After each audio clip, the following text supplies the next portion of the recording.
The president's visit to Mexico is marked by the most tumultuous reception ever recorded, Mr. Kennedy. It's a big, warm, noisy ovation, packed with emotion.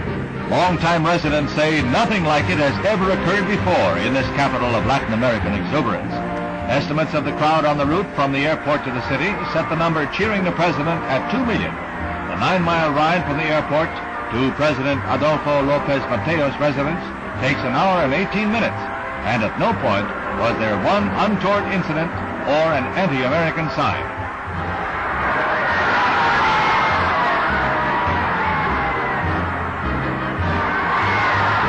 From the moment of his arrival, it was a triumph for Mr. Kennedy. The first formal event is a luncheon in his honor, and the president sets the tone of his visit and wins immediate acclaim by pointing out that the United States was determined to reinforce the inter-American principle of absolute respect for the independence of every nation. Despite an overeager Army technician, he is able to offer a toast to the traditions that have made the two countries friends.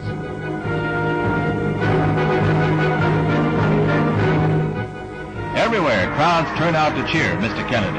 At a visit to a government-sponsored low-cost housing project, the president insists on stepping from the platform to shake hands with the residents. It's a gesture that brings forth even warmer cheers.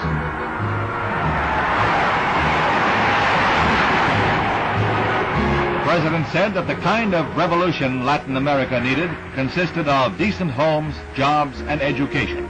He added that he had seen many housing projects, but nothing like this. The visit has more of an air of fiesta than a state occasion.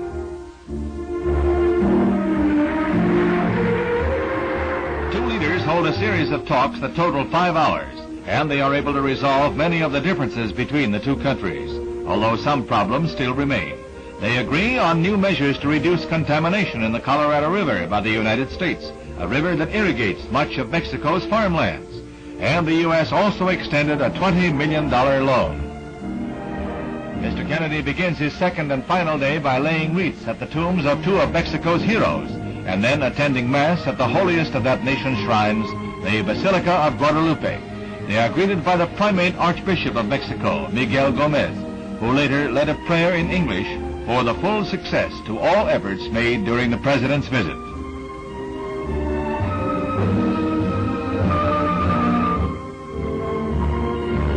After Mass, the Kennedys head for the airport and then home to Washington. Last week, there was uncertainty in capital circles about the president's reception in Mexico.